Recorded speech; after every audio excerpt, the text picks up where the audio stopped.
Alright, so I am back here at Antietam National Battlefield once again. We are on FSD Beta 10.692.2. I am going to head over to my favorite spot at Burnside's Bridge. First, I'm actually going to go through this smaller section of the battlefield on the way there. Go ahead and turn in right here.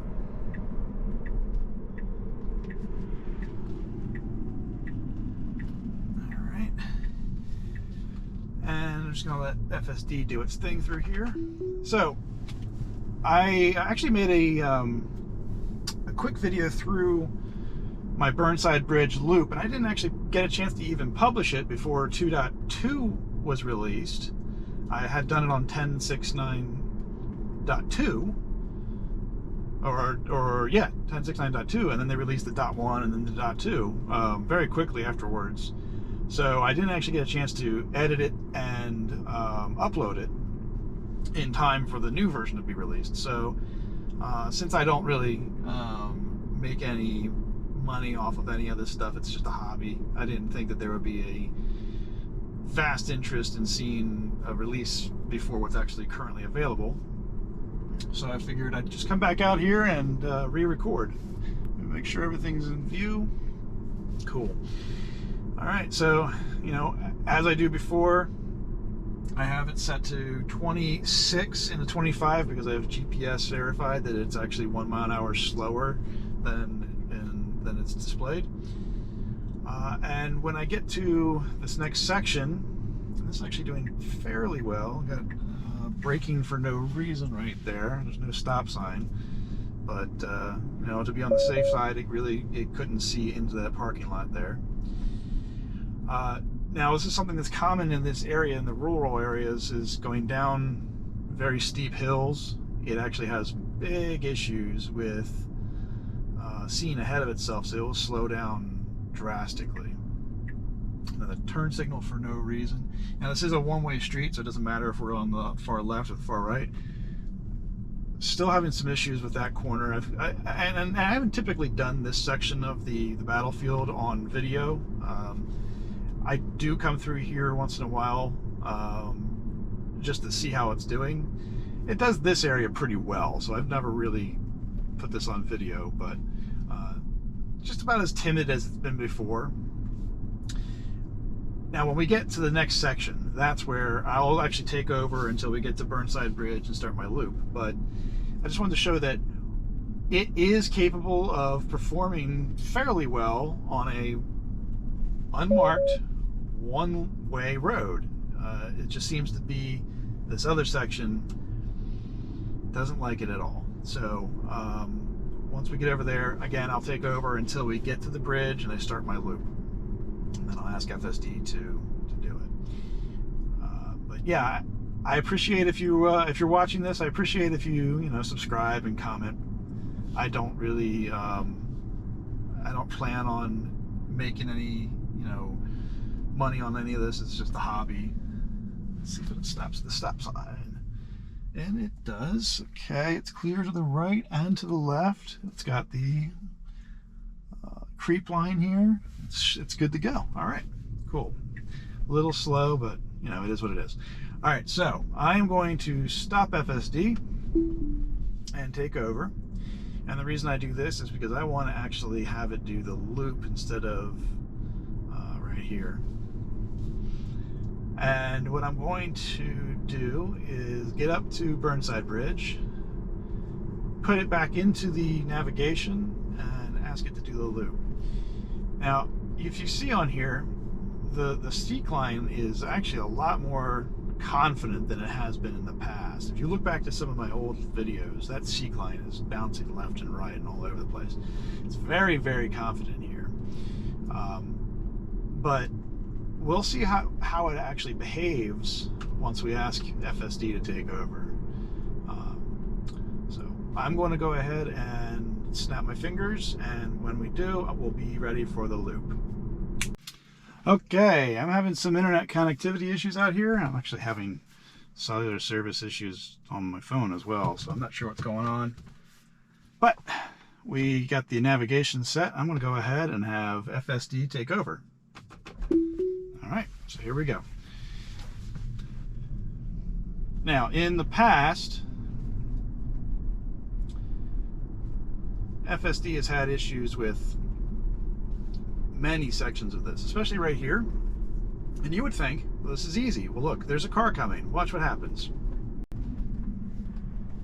For whatever reason, on this road and on other roads that are narrow like this, FSD decides that I need to slam on the brakes and stop for oncoming traffic.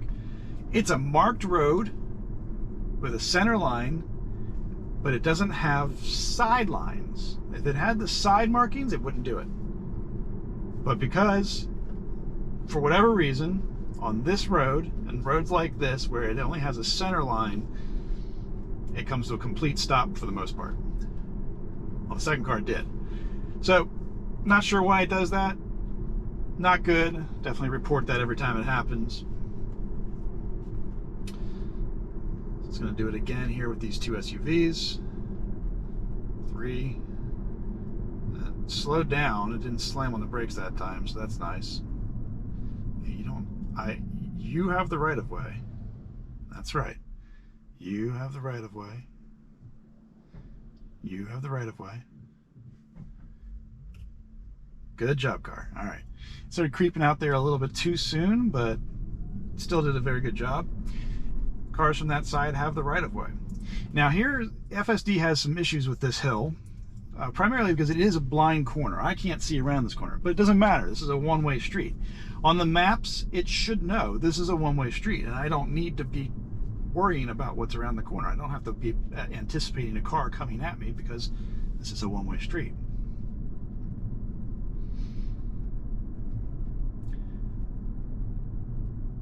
Now pay attention to the lines on here, and I'll make this bigger.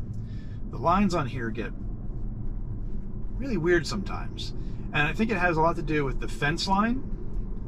These walls, they're a lot sharper and a lot more defined right now, but as we come over this hill, you'll see it even puts in like a false road off to the left-hand side. Well, at least it has in previous versions. If it doesn't this time, then they did something great.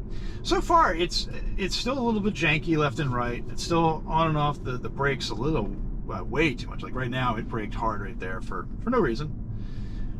But it's a lot more solid in a straight line. And again, we have another tight or hard slam on the brake for essentially no reason. And it has it has a lot to do with the hills. So as we come over the crest of a hill, it has a hard problem. Now look, there's a road. There's no road there. It's a field. It's an empty field with nothing in it. But every once in a while, it's like, oh, I think there's a road over here. So it's going to do it here as well. It's going to pop up a false road probably. Yep, there it goes right there. There's no road there. So I'm not exactly sure why it's assuming that's going to be another road over there, but there you go. All right, so in the past, way long ago, the car actually almost hit the wall and I had to take over. But it did that very well. Does it dive hard after this gate to the left? No, it does not. Okay. So then the other telltale sign will be at this stop sign. That's another braking for no reason. Bring this back. At this stop sign, how far back does it stop? This stop sign is about 20 feet. Excuse me, just got cell service. It's about 20 feet off the road, maybe more. So it's gonna have to creep far up. Keep going. There's nobody coming. And the van that was there starting to move. Okay, we're good. So that was done very well. That's a really weird stop sign. They have it so far back that you basically have to roll through it in order to see where you're going. But that's actually the best it's ever done. It's even better than the previous version, which I didn't publish on 10.6.9.2. The .2 to the .2. So 10.6.9.2, I did a video, didn't release that. This is 10.6.9.2.2. And it's much better. That's the best it's ever done through there. Still not perfect. Still has a little bit of hesitation and unsuredness. It could be much better, but it is the best it's ever done. All right, I'm going to fast forward until we get back to the park.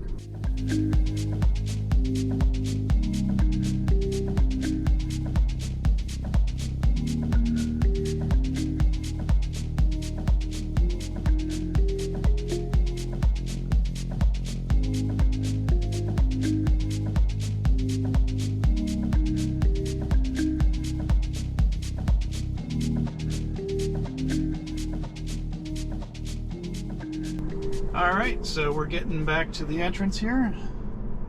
There were a lot more cars going in when we were coming out of the parking area, so it'll be interesting to see how the area up there looks with all of those cars, but I think we'll be okay.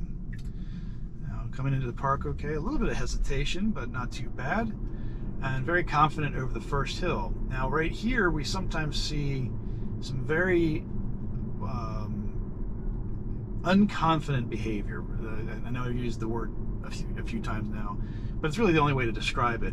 It's if you can see the screen where it's braking, it's only about a half mile to a mile an hour, 3 there, where it's accelerating and just smoothly driving, and then all of a sudden it's like, nah, I'm not really sure, so I'm going to go ahead and apply the brakes. I'm not really sure. I'm going to go ahead and apply the brakes. And so, especially around these the blind corners where there's an occlusion of where they're going, of where it's going, and like these blind hills here. And I don't know if you caught that right there on that right before we hit the crest of that hill, the road actually looked like it was turning left, where it went straight to the right a little bit. So the fact that the mapping isn't really talking too well to the FSD in terms of what to expect beyond a hill, that seems to be the major issue with its confidence level in these types of areas. Now, we have the right-of-way, and in the past I've had some issues with this right-of-way where it's confused. It needs to continue through to the left. Okay, there we go. So that's not great. It did it, but not great. I'm going to go ahead and report that. In the past, I've actually had it do two things. It's either done that perfectly, where it just came up to it, looked, and went, no problem, or it doesn't move at all, and it just sits there. And I sat there one time for about 3 or 4 minutes, and I was watching my rearview mirror to make sure nobody was coming up behind me. It just sat there, did nothing. That's the first time it's been so erratic. I still let it do the entire intersection. I did not interfere, whatever. I grabbed the steering wheel because the sign popped up, but I didn't interfere with the steering whatsoever. It corrected itself. It didn't go in the grass. It actually made that correction all by itself. Not great. And again, these are specifically, I test this loop because these roads are tricky for it. For whatever reason, these narrow, semi-unmarked roads, and we're at our destination, I'm going to go and stop. These narrow, it's got the center line, but it doesn't have the white sidelines. It causes many issues for it. And then the unmarked one-way lane that the rest of the drive is on also causes a great deal of pain to the FSD algorithms. So, all in all, though, I do have to say that this was the best that I've seen it do so far. I'm impressed with the improvement. If you look back at one of my older videos, worst FSD drive I ever had was here. And it was the worst I ever had. To this day, it was still far and away the worst experience I ever had on FSD. Now, oops, I think it's an intersection. Again, this section of the road, for whatever reason, it does not like this narrow, marked 2-lane road. It sees it has 2 lanes. It sees the yellow marking, no problem. But if a car comes the other way, and I wish it will, it just doesn't like it. And then, of course, on our way out, we passed those SUVs close to the stop sign, and it did just fine.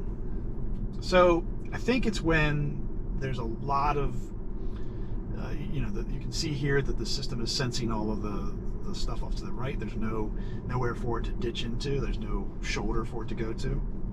And when we were up here, I would have figured that it would have seen the same thing, because we're pretty close to this barrier. But for whatever reason, those SUVs didn't cause it any problem. Very confusing. I'm terribly unsure as to why it's doing all of that. But at the end of the day, again, this is beta. You're in control of the car if you're in beta. I mean, it's not really. We decided to crawl through that intersection, but you're in control of the car. This is your responsibility. This is not a fully autonomous system. This is level 2, level 3 at the best. If beta was ironed in version 1 and they were like, yeah, this is perfect, it still wouldn't be fully autonomous. There's still so much responsibility that you need to put on to the driver. But that said, I've had beta do incredible things that I probably would have missed. There's been people jumping out from between cars in a downtown area. I've had it take corners that I was not even expecting to have, an interaction with either a dog or a person or another car, and it will correct for all of that. Then again, it also does things where it's wrong. And I've driven this car in beta for about a year now, and I've driven other, driver assist or autonomous features on other cars for a few 100,000 miles, and it's something you have to get used to, and you definitely get used to, when is the car going to do something weird. You recognize the situation in the real world, and you get used to seeing things that the computer is going to have issues with. Like I know when I come across a corner or a hill that I need to be paying attention to what the car is doing, so that I can take over if necessary. I would not just say, here's my key card to some random person, go have a drive and use FSD. I wouldn't do that. Still to this day. And I've said that since I got FSD beta. I wouldn't just say, go have fun with it, it's really cool. I think they'd come back and be very, very upset with me. So lots of work to do. I think that this is great improvement, vast improvement versus what we saw in the past. If you've watched my previous videos, it is drastically better, and I'm very impressed with what they've done. So now I am going to let FSD just take me for a drive. I'm getting kind of hungry, so I'm going to order a pizza here in a minute, and then I'm going to head home. So thanks for watching again. If you have subscribed, thank you for that. Leave a comment if you have any questions or suggestions or ideas, or hey, you're an idiot and you've missed this, or whatever. I'll try and respond as much as I can. So thank you.